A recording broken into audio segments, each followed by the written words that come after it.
distracting from vision because we don't pause and think about what we're seeing. Amen. There's moments where I'll just sit down and I'll watch myself go and do things. I'll sit down for 15 minutes and I'll watch myself. I know I'm coming to service. I'll imagine myself walking, getting in my car, driving.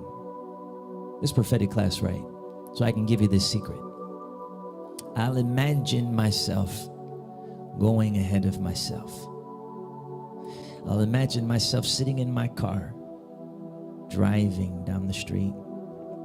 Now, when you start to do this, you start to realize how challenging it is to hold the vision. It means that your spirit just needs to be strengthened and trained to actually see.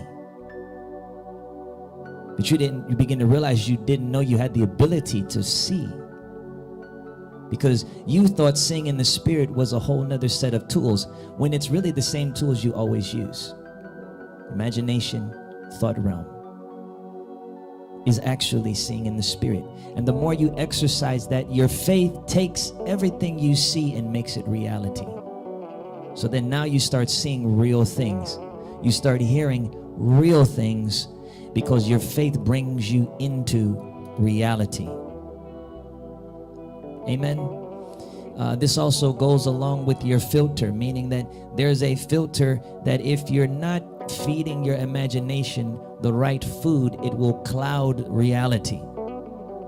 If you have a lot of movies, a lot of Netflix, a lot of other stuff in there, it will cloud reality for you.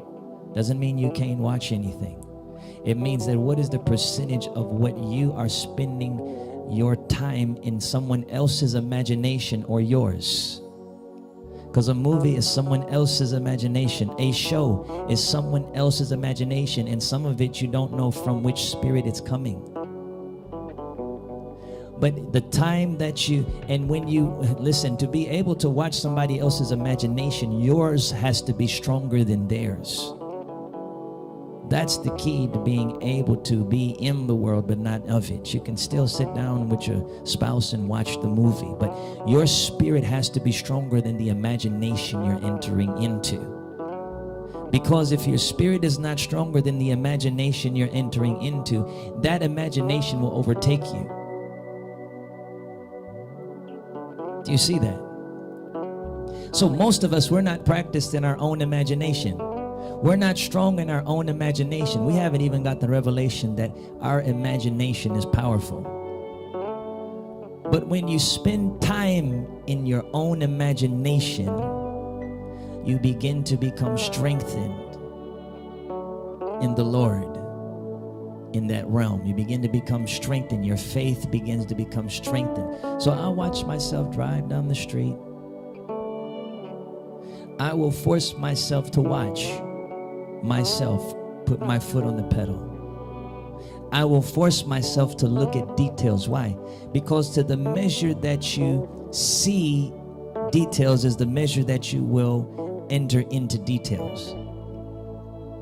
Do you see that? You know how you're training your mind to see? If you don't see details in yourself, you won't see details in someone else. I'll watch myself put my foot on the pedal. I'll listen for the sound of the wind. I will watch my hand on the wheel. I'll look, I'll see, I'll start to pay attention in my vision. I'm just driving to church. Cars passing by. Next thing you know, I'm no longer in my imagination. I'm actually seeing the future. Do you see how I entered in there? I had to initiate it. I had to begin to go there. Now, I've done this every now and then. I did this once for service. I laid back in my car. So I just felt a little anxious. I said, you know, I'm going to pause. I'm going to take a break. I'm going to meditate in the Lord. I began to pray. And then I began to watch myself walk into the Rockefeller building. I watched myself get out the car. I used to have to train myself to count my steps because my spirit likes to move fast and I have to make myself slow down. So I count my steps. It's actually a key. Sometimes if you listen to your heartbeat, it will slow down your spirit to pay attention. You find something that's repetitive. My steps are repetitive, so I'll listen to my steps to keep my spirit in the moment long enough to pay attention to what's around me. I counted my steps out of the car. Opened the door. As soon as I walked past, in my vision, as soon as I walked past that first door, you come in the Rockefeller building, there's a door on the left. As soon as I walked past it, I entered the future. I was no longer in my imagination, and I started watching things happen. Somebody came downstairs, ran downstairs, they embraced me, they hugged me. I saw specifically who it was. It was somebody from All Nations that I hadn't seen for years.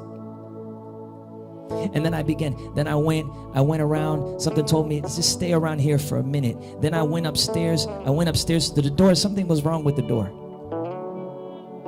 By the time I got upstairs to the door, the angel of the Lord told me to come back to yourself. There's something going on. And my phone rang. And one of my sons that were here, they accidentally locked the door. Crazy. They accidentally locked the door. They called me and said, I locked the door, Prophet, can you come help us get it out? I didn't have the key. I said, talk on it. I got out my car. I got out the car. I didn't even know I'm already walking in the future I saw. I got out the car. I come in the building. Somebody comes running down the stairs, embrace me. I haven't seen you in a long time. It was the person that I saw in my vision. Everything from that point happened as I saw it. All the way up to the door. Do you see that? How did I enter that? I initiated by taking a moment and entering into vision. Taking a moment just to meditate, just to